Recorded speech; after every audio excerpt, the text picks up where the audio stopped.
in the webinar already, which is great. I just want to do a little bit of a sound check. Let me know if you guys can hear me. You can unmute yourself. If you want to come on video, that's amazing. You do not have to. Michelle, can you hear me all right? I can hear you great. Unreal. I got my legit podcast mic hooked up for this event, guys. So you know we're in serious business right now. I was just going to say, you're coming through crystal clear. Crystal clear. I'm going to give another like 30 seconds for anybody kind of like come in. I know there are lots of people who are looking forward to the recording of this. So I am recording this webinar.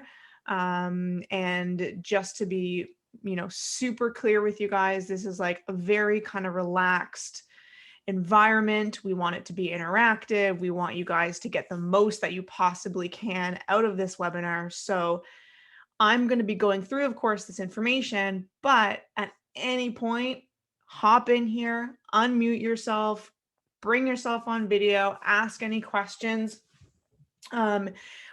or just write them down if you wanted to ask me them later. Michelle, who you can probably see, is one of our BODSI coaches. Some of you may know her, and she's going to be monitoring our chat here in this basically for the first half hour before she has to hop off.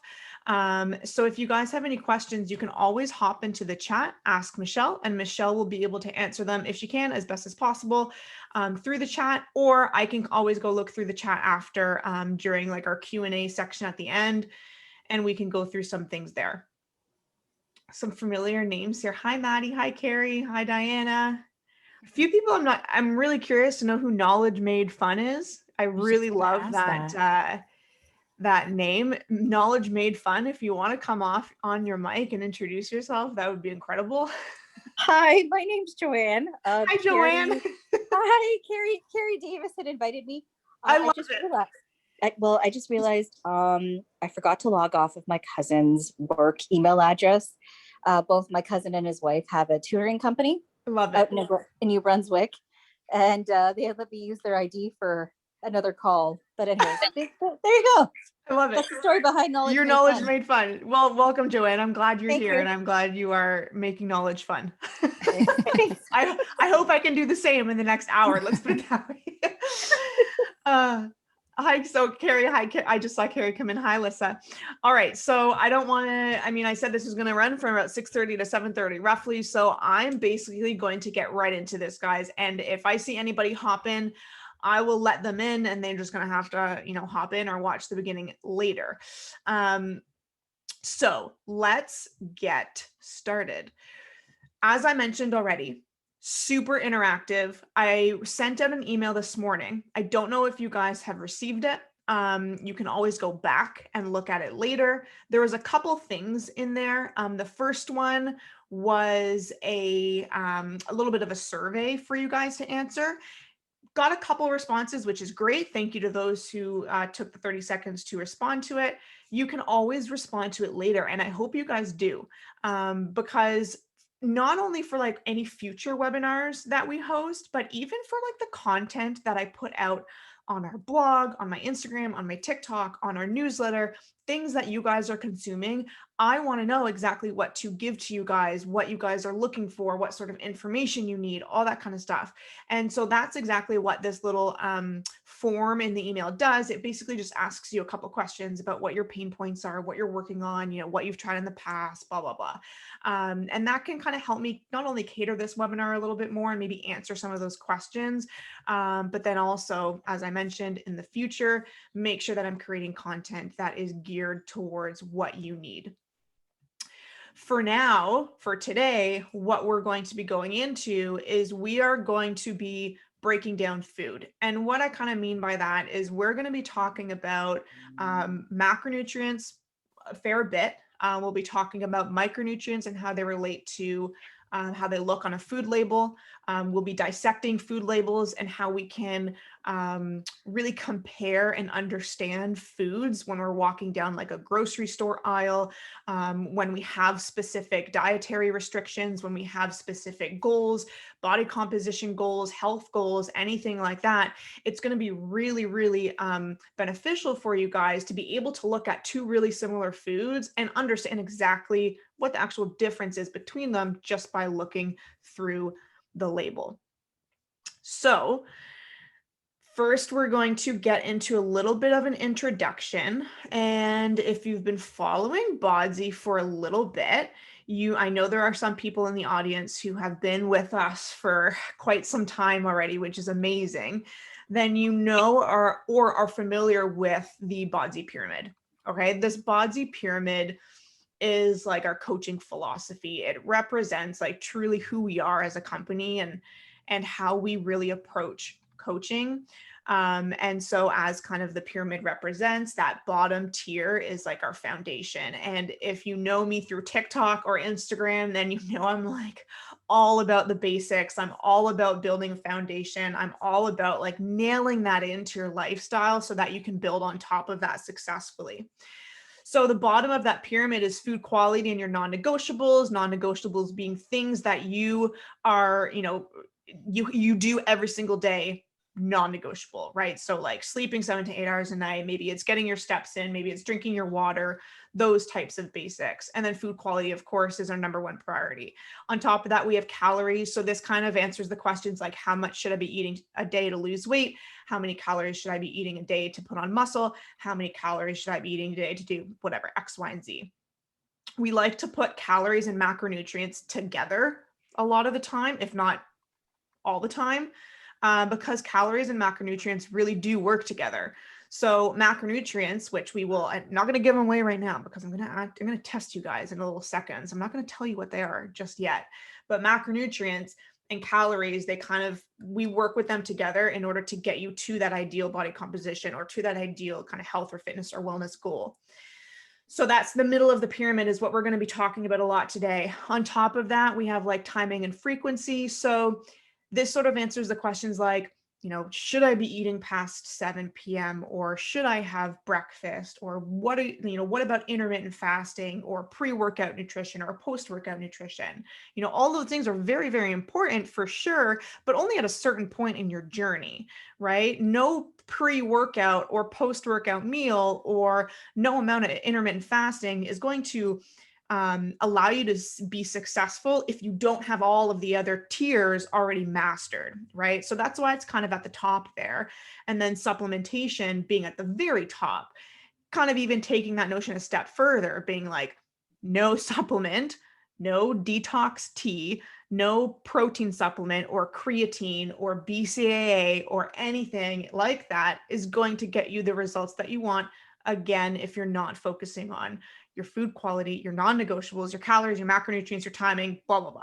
Okay, so that's kind of how we approach it. You can always see more about the Bodsy pyramid on our website, and I'm always posting about it on our Instagram. So the next 30 minutes roughly of when I'm talking to you guys is going to be breaking down how we look at these nutrition labels, how we navigate them along our weight loss journey. Okay, question for you guys. How many macronutrients are there? And I legit want one of you to yell it out. How many macronutrients are there? Or type it in the chat. Coaches, you're not allowed to respond. 3. Someone said 3? Yep. Okay. Anybody else? 3? Okay, we'll go with 3. There are 4 macronutrients. Okay, only 3 of them are essential. So whoever said 3, you're not wrong, because we always talk about these big 3 macronutrients, but there are actually 4 macronutrients. And so what a macronutrient is it's something that we consume in a macro quantity that gives us energy, that gives us calories. Okay, so we have protein, carbohydrates, fat, and alcohol.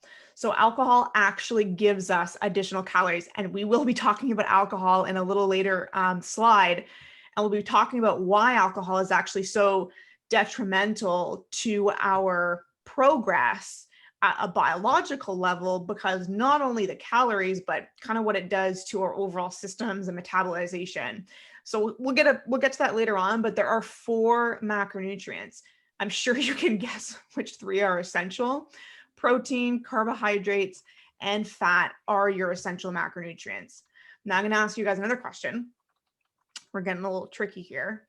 If anybody, non-coaches, I see Zainab just came in here as well. Zainab, you can't talk. How many calories are in 1 gram of protein? Any guesses? Throw out a random number, guys. Come on. I know Maddie, I there's know you're in something here. like 9 calories per gram, and I can't remember which one it is that it belongs to. Okay, there's a 9 in there somewhere. There's a 9 in the. Anybody know how many grams or how many calories protein has per gram? Okay, so protein, I see some people in the chat here. Okay, 4. Yeah. Stephanie says 4. We have 10. We have 3. Okay, so protein is 4. Okay, so who said that? Stephanie said 4. Great job, Steph. What about carbohydrates? Also 4. Also 4. Are we sticking on 4? You're right. 4 carbohydrates. Alyssa says more. Carbohydrates also has 4. Okay, what about fat? Someone just said it. More. It's 9. 9 grams, or sorry, 9 calories per gram. And this is the tricky one. What about alcohol? Not a lot of people know this one. Too Maddie many. says 8. Maddie's pretty close. 7. There we go. Nice job, Maddie. She's done her homework. Maddie did ask me the other day how to track her alcohol. So Maddie, I know alcohol, she says. So in the next slide there, we have them all laid out. Protein, 4 calories per gram, carbohydrates, 4 calories per gram, fat, 9 calories per gram, and alcohol, 9 calories per gram. So why I love showing this out, like literally having it laid out in front of you, is because it becomes so apparent why like a highly palatable diet, palatable meaning like rich in fats, can be so can be such an obstacle into either losing weight, but it can easily also cause us to gain weight. And now that doesn't mean, to be very, very clear, that doesn't mean that fat is bad by any means, right? We know that there are so many sources of really, really good, healthy fats that we need to be incorporating in our diet for many different reasons.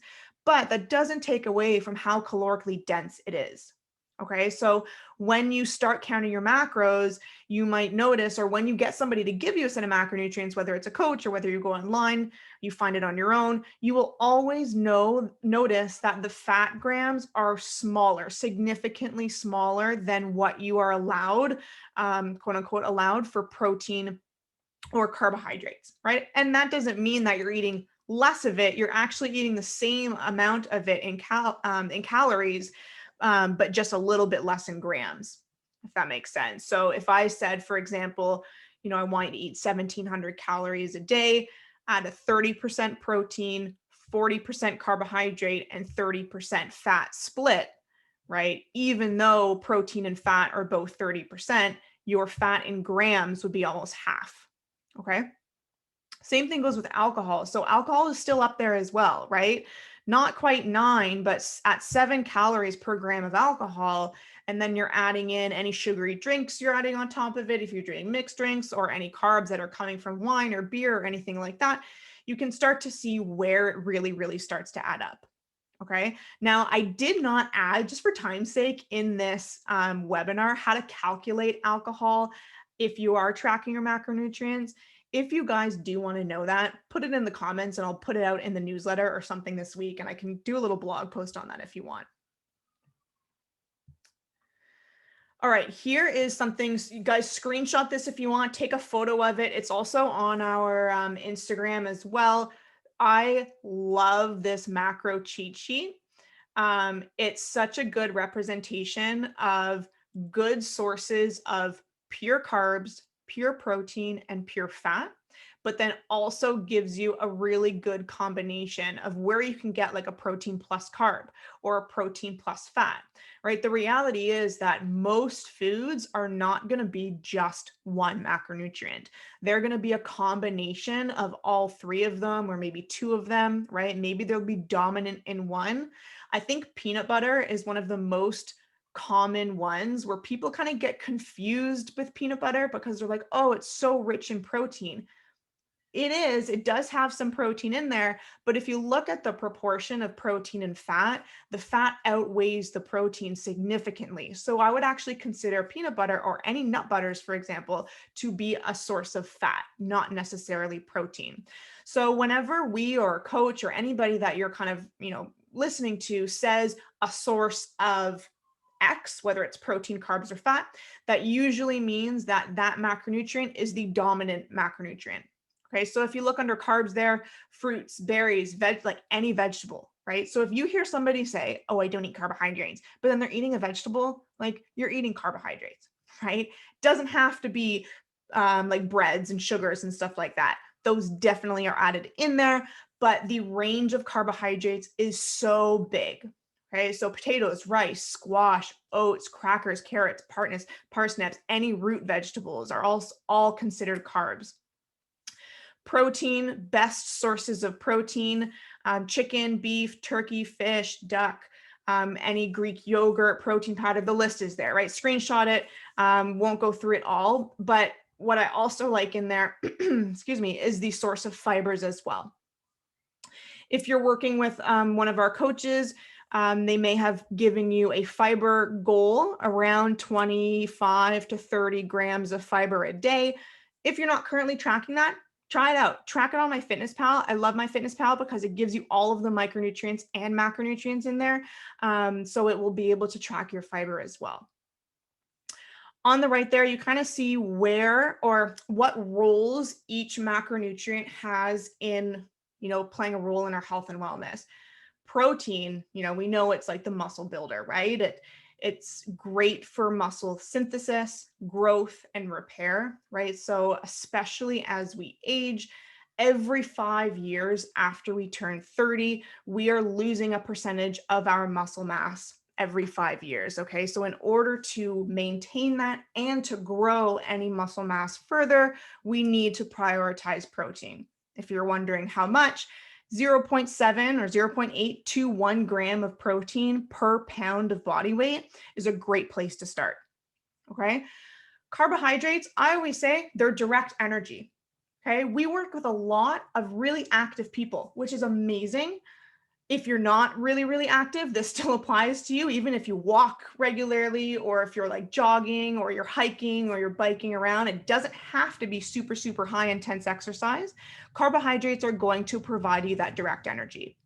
Okay, so someone actually asked me, maybe it was Alyssa, asked me on my Instagram today what like the best food would be for a runner, right? Or what is like the best pre-workout for a runner? My answer to that question was something that's most importantly, going to sit in your stomach well, right? So no matter what it is, it needs to sit in your stomach well. You need to digest it pretty quickly. But any sort of high glycemic carbohydrate, meaning a carbohydrate that will be absorbed quite quickly and spike your blood sugar a little bit faster than, let's say, a vegetable.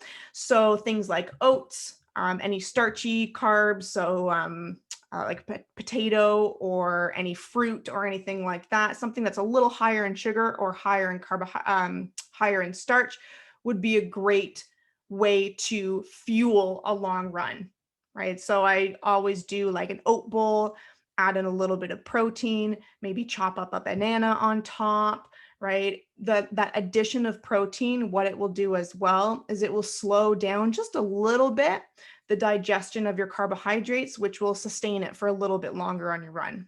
Okay, so direct energy. Think carbohydrates, direct energy. Fat is a little more sustained energy. Fat takes longer than carbohydrates to absorb and digest, right? So it is still energy, and we know it's energy because it has calories. Anything that has calories is a source of energy. The sustained meaning just because it's a little bit slower to digest. And fat is fantastic for supporting any hormone function. And I say happiness because fat is just really yummy and it makes us happy. All right. So I mentioned before that I was going to kind of dive into alcohol a little bit because this is like such a big question that we get a lot. I get so many questions on alcohol and how we can kind of incorporate it, because if you don't know me already, then you should know that I love wine. Love wine. I incorporate it into my regular routine. I have a glass almost every weekend. My boyfriend is the worst, but also the best at collecting wine. So I think it's important that we understand, oh no, go back.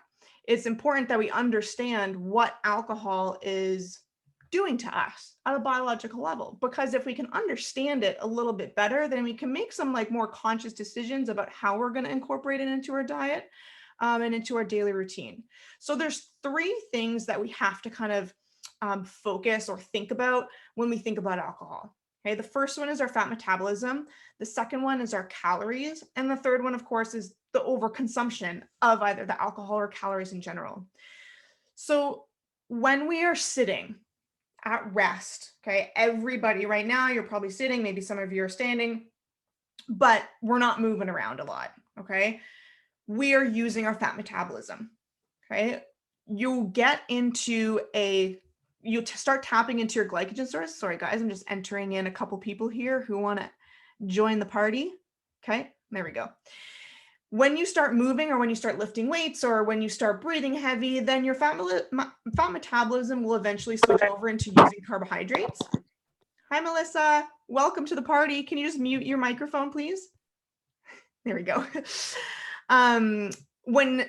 So regularly we are using our fat metabolism when we are not working heavy, and that means we're metabolizing fats. And a lot of you are probably going to be sitting there saying like, well, if we're metabolizing fats all the time, why do I still have fat to lose? It's at a very slow rate, like very, very slow rate. Okay. But we are metabolizing fats. When alcohol enters your body or enters your system, your body actually registers alcohol as a toxin. Okay, so what happens is our fat metabolism stops, comes to a complete halt, and it will actually start to use the calories of our alcohol to metabolize to try and get rid of it. Okay, usually we can metabolize 1 ounce of alcohol, 1 drink every hour, roughly. Okay, obviously different people, different situations will vary, but that's kind of, rule of thumb. So fat metabolism come to a halt. Okay, that's the first kind of red flag. So no longer are we metabolizing fats, we're metabolizing alcohol. The second thing is, what are we doing when we are drinking? We're usually kind of sitting down, maybe watching some Netflix. We usually have maybe some snacks to go along with that, right? Rarely are we just maybe just having a glass of wine. We're usually having a glass of wine with dinner, or like a beer and some chips, or maybe you have like a nice friendly distant social gathering and you guys have a barbecue outside and you're having the beers and the snacks are flowing. So not only are you getting calories from all the food, but now those calories cannot be metabolized properly because your fat metabolism has halted, right? So all that food and the calories are kind of just sitting there. On top of that, as you guys now know, alcohol is 7 calories per gram, right? Then you have a mixed drink, as I kind of mentioned. So maybe you have the 7 calories per gram of the shot of alcohol that you have, and then you're adding in, whatever, cran juice or orange juice for mimosas, or any sort of mix in there. Or maybe you're having a beer or you're having wine, which have calories already from the grapes, or the what is it in beer that has, I'm not a beer drinker, yeast? I don't know, I just know it's carbs. So you're getting carbs from both. It's like a double whammy. Okay, so in the morning, when you feel a little bit sluggish and a little bit gross, it's because you haven't metabolized any of that yet. So I always say, if you're having a night, get up, go for a walk, literally just get your body moving as much as you can the next day if you are going to have a couple of drinks.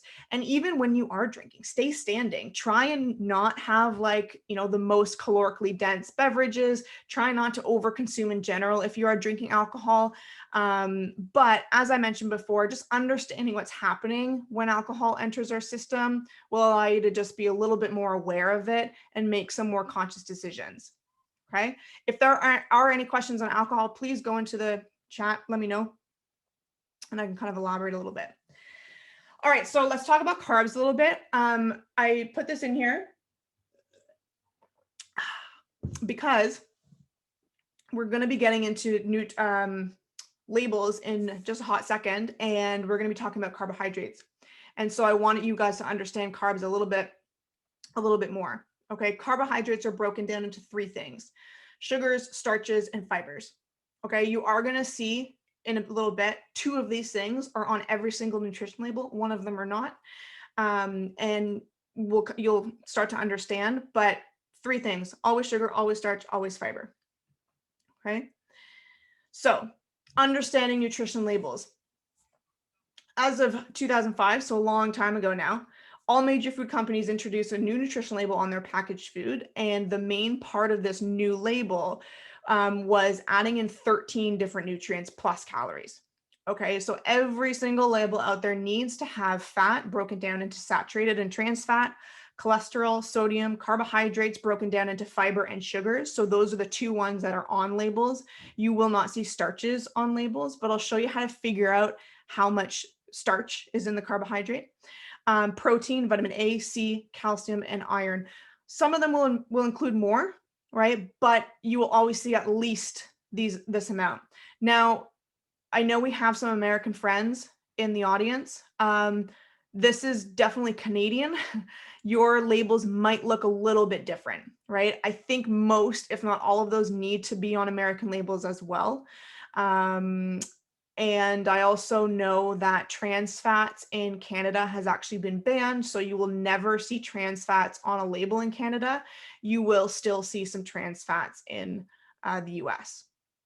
Okay, so we're going to break down navigating a nutrition label into 5 pretty easy steps. Okay, so if you have a label in front of you, do this in front of you. I have examples, of course, on the screen. Look, I even have a protein bar that I ate earlier, so I can use that as well. Go and run and grab something, anything. So the first thing that you want to do, and again, we're doing this for the sake of comparison, right? Because once you can really understand one, then you can compare them really, really easily. Someone in the chat. Okay. Michelle is just saying goodbye to everybody. So say goodbye to Michelle in the chat. Bye, Michelle. Okay, so the first one is you want to look at the serving size. This one always throws me off even still, because you will see something like, okay, let's use a protein bar, for example. Okay, and you'll be looking at the calories and the fats and the protein, and you'll look at it and you'll be like, oh my God, like that's really good. It only has 2 grams of fat. And then you'll look at the serving size and they just catch you, because it will be like serving size, a quarter of the bar. So then you have to multiply all of it by 4, and that will give you the actual amount of food you're eating, or calories or grams you're eating, if you ate the whole thing. So usually they won't trick you like that, and they'll just put like, a good amount of serving size, or like 1 if it's a bar, or they'll tell you exactly in grams how much it is, but you do have to keep an eye on it, because sometimes they get you. Okay, so this one that we're using, the serving size is 1 cup or 240 milliliters, and it tells you exactly how many servings are in the container. Okay, so if you were to eat the whole container of this, you'd have to multiply everything there by 8. Okay. A lot of foods in the parenthesis will give you grams, not milliliters. We know that what we're dealing with right here is a liquid, so it's in milliliters. Most of the time it will be in grams. So if you're tracking your food, tracking your macros, you're weighing and measuring things, always look at the grams and measure it out for the most accuracy and precision. Don't go by a cup, right? It's really easy to over or underestimate a cup when you're using the measuring cups. Okay. Number 2 is look at the calories. Okay, so the calories, pretty simple. Tells you exactly how much energy you're getting from just that 1 serving, right? So exactly how much that is written above is how many calories you're going to be getting from that serving. Number 3 is to look at your daily value percentage. Okay, so these will range from 0 to 100%. And it tells you if there's a little or a lot of a particular nutrient, and again, just 1 serving of the packaged food. So use this percentage to compare the nutrient content of different foods. We kind of use the 5-15 rule. So 5 and under is a little amount, okay? Up to 15 or even higher than 15 is a significant source of that particular nutrient, okay? So you'll see here, we have actually quite a bit. So calcium is the one that sticks out the most. Vitamin D, we probably have a dairy product on our hands. I would be thinking maybe it's milk, considering that we have milliliters up here. has a little bit of fat in it. So maybe it's like 2% milk or something like that. But we can see that there's a lot of good things that this particular food is providing us. Okay. Number 4, we want to try and aim for more fiber, vitamin A, vitamin C, iron, and calcium. So look at those percentages, look at those grams. If again, they're kind of at around 15%, amazing, really, really good source of those ones. And then what we want to try and get a little bit less of is, you guys are blocking me all of these. There we go. Saturated fats, trans fats, sodium, and cholesterol. Okay, again, I mentioned already that trans fats you don't really have to worry about a ton of. You actually won't see the trans fat in some label anymore, but you want to keep an eye out on those sources. So now let's get into how we can like use this to compare two great foods, but they're great for particular diets. And what I mean by that is you never want to look at food as good or bad, right? You really just kind of want to look at food as whether or not it is in line with your goals or it's not in line with your goals. And so these are like really two good examples. We have a beef burger and a turkey burger, both great options, right? But if we look at, so let's kind of compare them. We'll go through those steps like we did. Now, serving size, they're both the same. One burger, 130 grams, which is really nice, right? They're exactly the same. So we know that everything underneath it, we can pretty well put it side to side and read it and compare them exactly the same. If we look at the overall calories, the beef burger is running us about 340 calories. The turkey burger is running us 200 calories. If we're in the middle of a cut, if we're trying to lose a little bit of weight, if we're in a caloric deficit, which one do you think would be better? The turkey burger, right? The turkey burger has 140 less calories or 140 less energy. If we look at the DV percentage, the daily value percentages, the beef burger has 42% fat. So 42% of the calories come from fat, 14% sodium, and 30% iron, really high in iron. And if we go back a slide, you'll see that that was one of the micronutrients, the vitamins and minerals that we are looking to get a lot of in our day.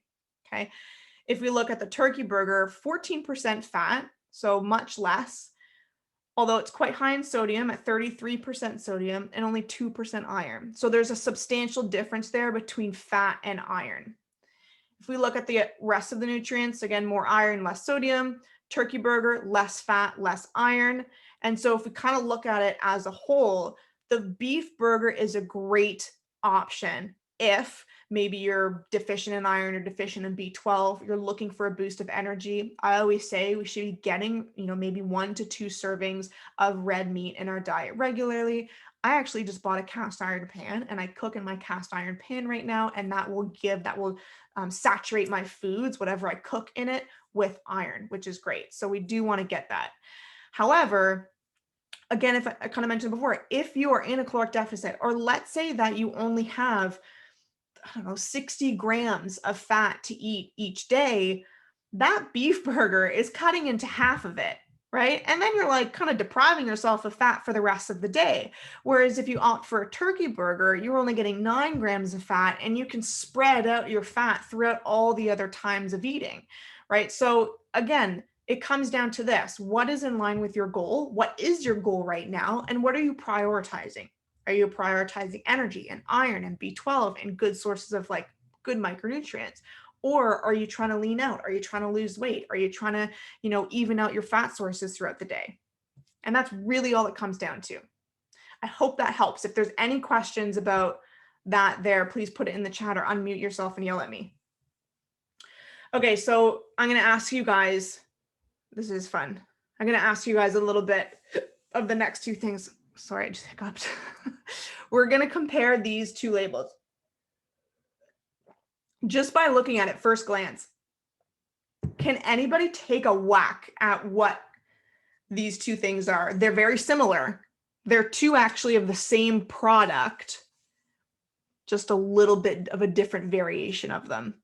I'll give you guys some hints. I want you to look at, I'm getting some chats here. Let's see. Hold on. Maddie says milk. Steph says yogurt. Mandy, I see your question, girl. I will get to your question at the end of the chat here. Any other guesses on what this could be? Louine says one skyr yogurt, one regular. We're getting hot. We're getting real hot. Louine's an OG Bodsy member. Louine, you're almost cheating. Let somebody else have a chance, would you? Okay, so Louine and Steph, you're right. It is yogurt, particularly Greek yogurt. Okay, so they're actually both Greek yogurts.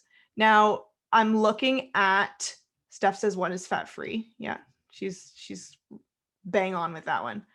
Okay, so I was looking at this one too. Look at the difference. If you guys want to take it a step further and really, so they're both Greek yogurt, but one has something and one does not. Fat, yes, is one of them, but look at the carbohydrates here. What does that tell you? Flavored. Maddie has nailed it. Okay, so one of them is flavored and one of them is not. Let's go to the next slide. There we go. So we have 2% Greek flavored vanilla yogurt, and we have 0% unflavored plain Greek yogurt. We know they're both Greek because they both have a really significant source of protein, which is great. Okay. Now, again, I don't want to demonize this one here because it's not bad. Yes, it does have some sugar in it. And let's say you were doing one of our 28-day challenges where, there's no added sugar, then I would say no to the flavored Greek yogurt. However, if you're finished a workout and you need some quick carbs in ya and you need to spike of energy, then man, go for the vanilla yogurt. I'm not hating. Like, I have vanilla yogurt I did before I cut out dairy in my diet, but big fan of vanilla yogurt for sure. But you can easily compare these labels now, having an understanding of what we went through before. Look at the serving size, look at the calories, look at where the carbs are coming from, look at the protein source. And another big giveaway of what these two were was the calcium, right? They both have 20% DV percentage of that calcium, which is, big giveaway that it's a dairy product. Now, let's talk about the ingredients too. Okay, so actually, hold on, let me see if I can go back here. Okay, I want to point, question for you guys. On this non-flavored, no fat, plain Greek yogurt, there is still 7 grams of carbs. 4 of them are coming from sugars. So where's that coming from? Where do you think? Anybody? Carrie says starch. Maddie says starch. Now look at the 4, sorry, let me clarify the question. You guys are not wrong, but where is the 4 grams of sugar coming from? They can't come from starch because we know that starch and sugars are totally different. Where is the 4 grams of sugar coming from? Anybody? Think. When you don't eat milk, you are something intolerant. When you're dairy free, you are lactose. Yeah, there we go. Lactose. Okay. And now everyone's studying lactose. Okay. So lactose is a sugar. Okay. We have glucose, fructose, lactose, anything that ends in ose is a sugar. It's a natural source of sugar. Any dairy product, milk, yogurt, anything like that is going to have sugars in it. And that's totally fine. Natural sugars are wonderful little things. Fruit is, the candy of the earth.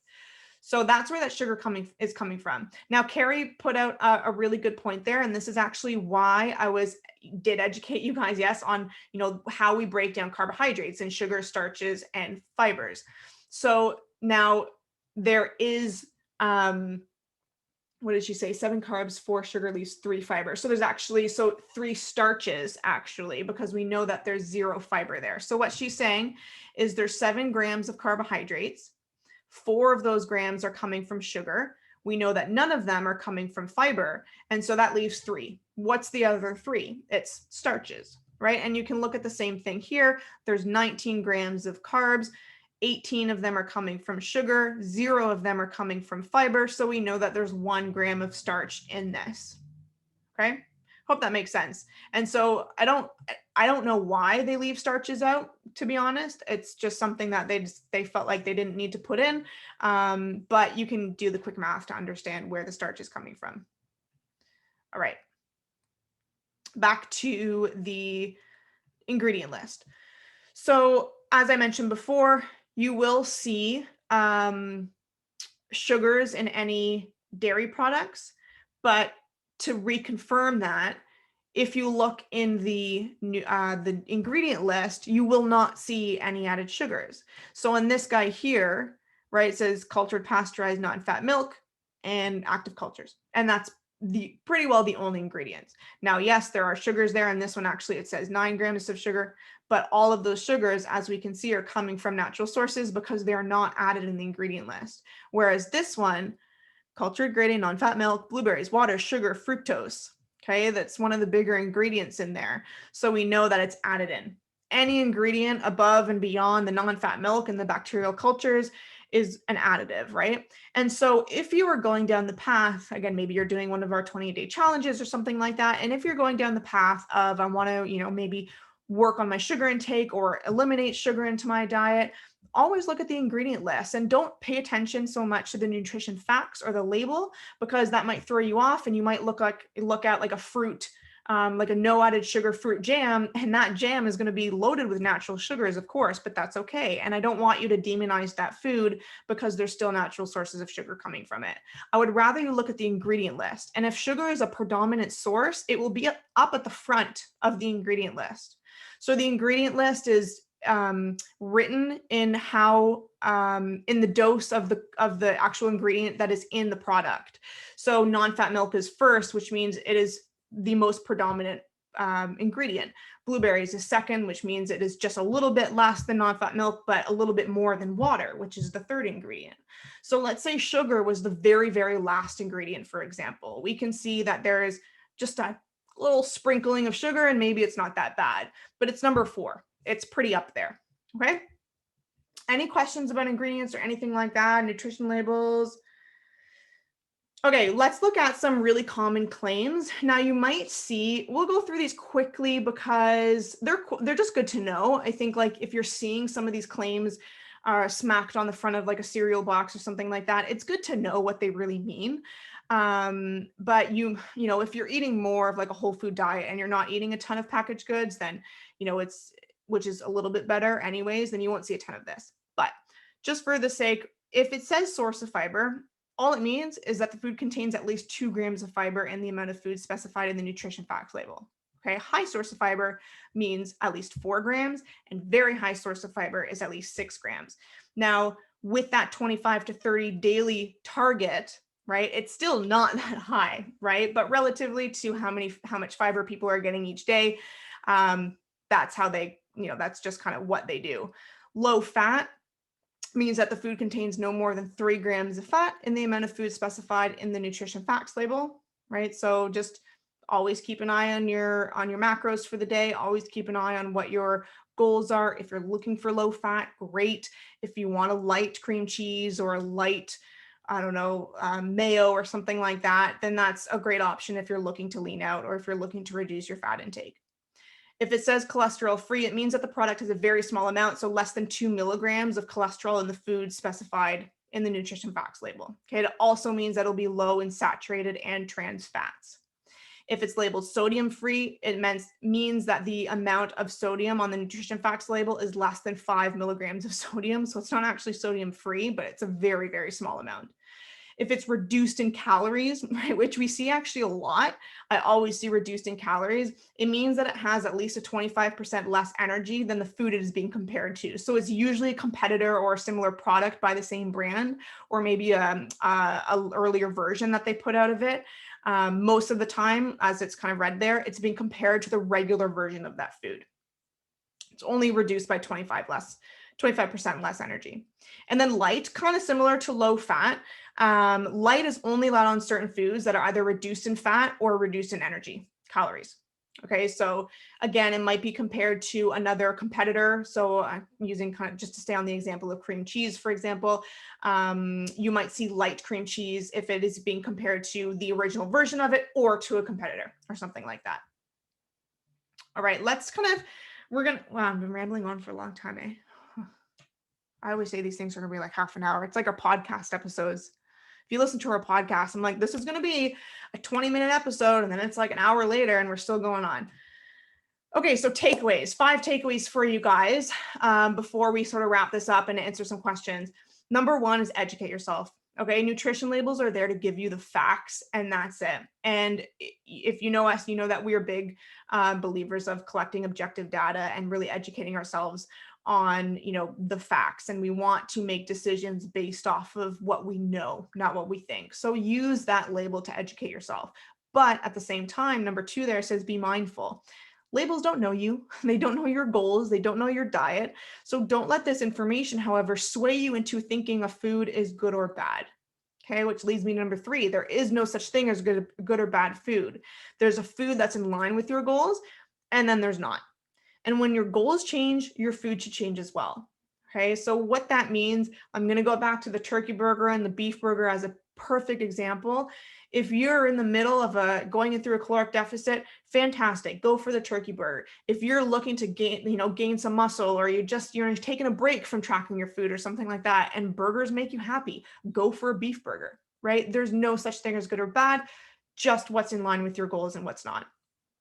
Number 4 is use the ingredient list to help identify quantity of certain items, right? If you're looking any food intolerances, of course, always make sure that you're looking at the ingredients list. You're probably doing this, religiously already. And then number 5, add variety. In your diet, you should have labelless whole foods most of the time. However, label foods are not the enemy, so have a balance of both. Lastly, I just want to kind of show and share with you guys some amazing things that we've gotten from people we've worked with in the past, whether through our challenges. Carrie says, I no longer demonize food. There's no food that I have a problem incorporating to my diet. And this is the approach that you should take. Okay. And what's almost magic, she says, is that I don't even crave so many sugary foods anymore. So it's not even hard for me to say no sometimes. And this is just from us educating her and like really allowing her to understand what food she's consuming. Sarah says, I see food as fuel. I know that might not be for everybody, but understanding the breakdown of food has helped me understand exactly what I need to feel and perform my best in my busy life. And Hannah says, knowledge is power. And to me, what every other diet program I've tried in the past was lacking was prepping me for real life. And I always say, like, the reason why I love to do these webinars, guys, is because I do believe that knowledge is power, and that power can give you confidence to make the right decisions in your diet that are right for you, not anybody else. Right? Like, forget the people that you're seeing on Instagram. Forget that girl who looked seemingly perfect in her bikini for summer. Like, you don't know what she did to get there. Right? So, but what you can do to help yourself get to whatever point you want is educate yourself. Learn about these foods, learn about what you're eating, and start to view food as, yes, sort of a fuel for yourself that's going to take a little bit of the emotion away from it and allow you to kind of use food as a way that's going to make you feel really, really good. Okay, I'm going to leave it at that. I feel like that's a pretty good takeaway. If you guys have any questions outside of this webinar, please email me, text me. A lot of you have my number. Throw into my DMs on Instagram, on TikTok, like whatever. robin@bodsy.com is my email. I know there was a question in the... Let me just bring up my chat, guys. And then if you want to throw any questions in the chat, or if you want to unmute yourself and ask any questions, please, please, please go ahead. Mandy asks, I don't have a food scale, and I find it hard to really be confident measuring proteins based on grams or ounces. Any advices? Get a food scale. Mandy. They're like $10 on Amazon. If you don't want to get a food scale, great question. So you don't have to always be precise with weighing and measuring your food. There's definitely a time and a place when you want to be. I'm going to stop sharing my screen so that you guys can see my face. There's definitely a time and a place where you want to be measuring your food quite precisely. And that is if you are deep into a cut. If you're on a program, we call it the dial phase. And the dial phase is where you are like really kind of in the thick of tracking your food. If you are, in our design phase, and our design phase is really about like, building good lifestyle habits and being comfortable, and just kind of focusing on that overall health, you don't have to track your food precisely. It's not necessary. So what I would say is, for example, if you're getting a pack of 4 chicken breasts and on the label there it says 400 grams, then, make an educated guess. Like, you're going to get roughly 100 grams per each chicken breast. Are they going to be is one going to be bigger than the other? And what? Yeah, for sure. But like, that doesn't really matter at the end of the day. Again, especially if you're not in that cut. You always can use cups, measuring spoons and measuring cups as well. I did say that it is easy to go a little bit over, especially if you're taking like a tablespoon and you're shoving it in a peanut butter jar and you're like, bring it out and it's like this mound and you're like, oh, that's a tablespoon. Yeah, okay, maybe not according to what the nutrition label says. But again, doesn't have to be perfect. Mandy, I hope that answers your question. Yes, thanks, Robin. Okay, you're welcome. Yeah. D, I've been told in the past that when a food product says fat-free, they've added sugar. Is there truth behind this? That's a really good observation and a really good question. Sometimes, yes. Usually when it comes to like baked goods, like something where taste is really important. I mentioned early on that like fat means happiness, and it really does. Like, fat is really, really good at making things taste delicious. You load up any baked goods with fat.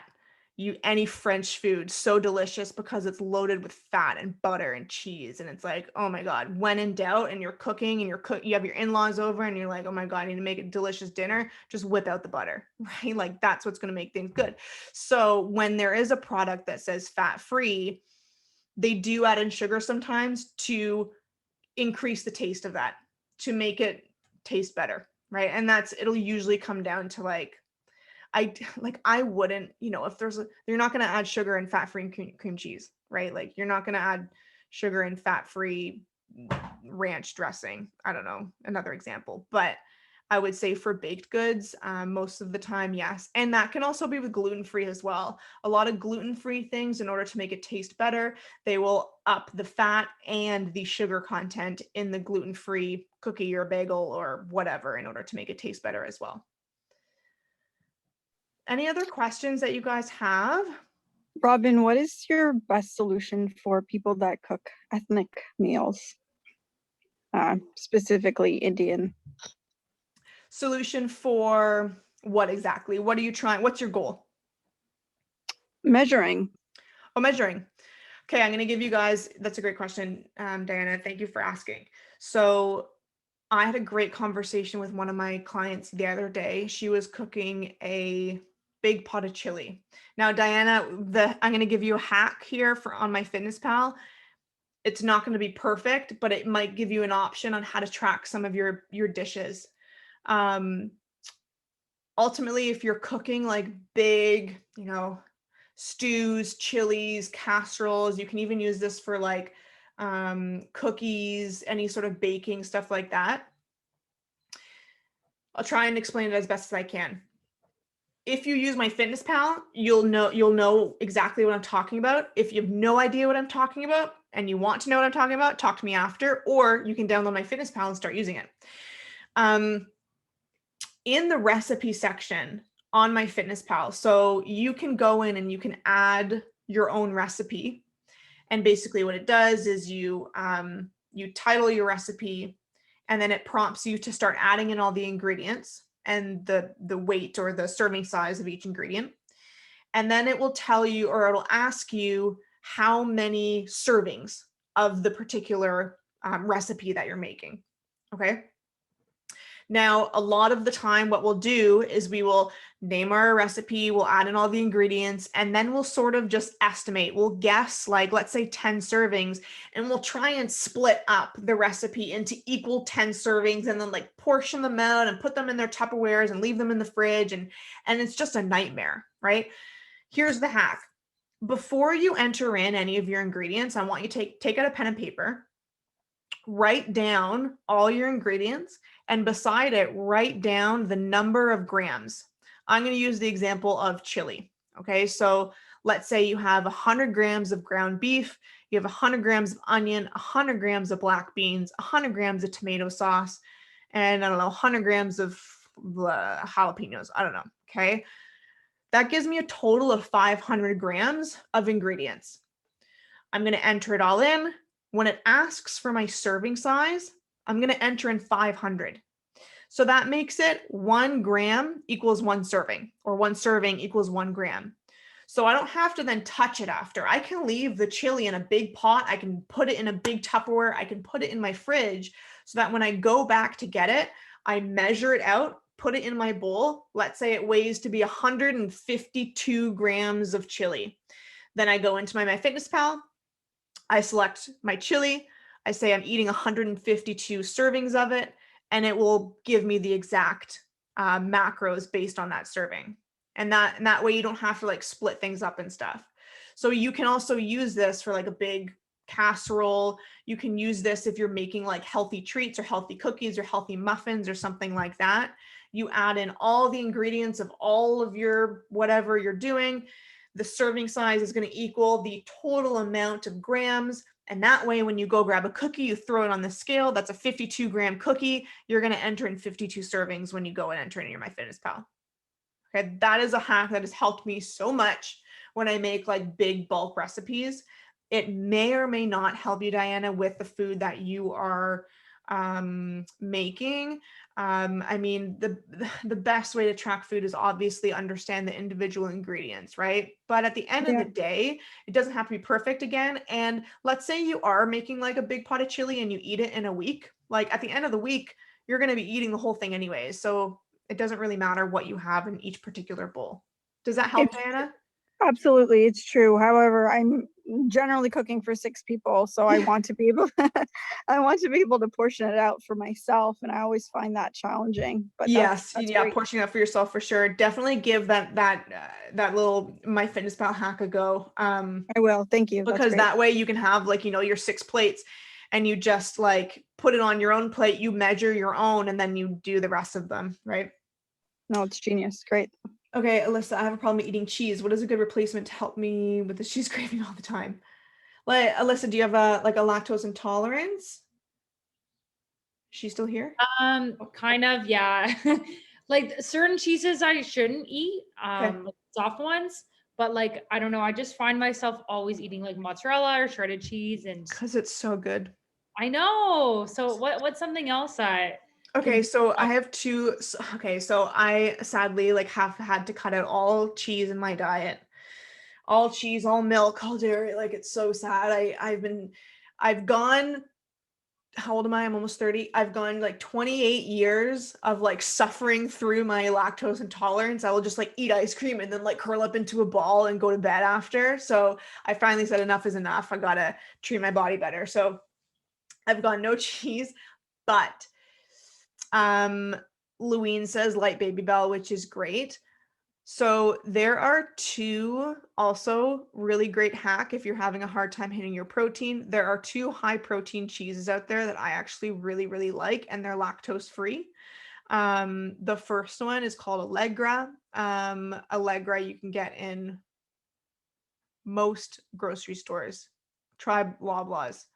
Or maybe it's Allegro, one of the 2.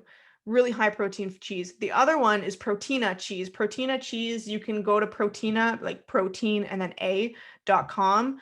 My friend actually from Toronto started this company. They're Toronto-based, Canadian-based company. They ship everywhere though, however, and it's actually like really, really good. When I say like low-fat, high-protein lactose cheese, it kind of sounds like you want to barf, but it's actually really, really good. So try that out. What else can I think of? I mean, it's just one of those things, Alyssa, that nothing really replaces a good brie wheel, you know? So you just have to kind of suffer through suffer through it. Maddie asks, my dad wants to know if he burns 400 calories in a workout, can he reward himself with an extra 400 calories in food? I mean, Maddie, your dad's a legend for asking that. That's a really tough question for me to answer. And I'm going to say yes and no. Yes, in the sense that if he's trying to stay in maintenance calories, like if he doesn't want to lose weight, then yes. If he's matching his consumption with his total daily energy expenditure, then he's staying at maintenance and his body weight's not going to change. If he burns 400 calories and wants to lose weight, then no, he shouldn't be rewarding himself. That goes for pretty well everybody. If you have your MyFitnessPal features set on so that when you work out and it's synced to your Fitbit or your Apple Watch or something like that, it's like rewarding you extra calories, turn that off, right? Like you don't want, especially if you're on the program and your coach has given you macronutrients, those macronutrients take into consideration your physical activity, right? So I would say no. You don't want to, and also Maddie, like too, you don't want to get into the habit. Nobody should get into the habit of rewarding yourself when you work out, right? Like we don't want to look at food as a reward. Again, we want to be looking at food as there's a couple of things that food should do, right? First, it should fuel us. And then secondly, it should provide us like happiness in different like social situations, right? Holidays and gatherings and birthdays and stuff like that. If we get into the habit of looking at food as a reward for every time we work out, if you're working out regularly, then like you're going to be overeating regularly if you get into that habit. Yes, baby bell. Okay. Was that end on a good note? Do you guys, if there's no other questions, amazing. I'm going to hit stop recording now. And so once that's done, I'll be able to send it out to you guys and you can send it to your friends and family.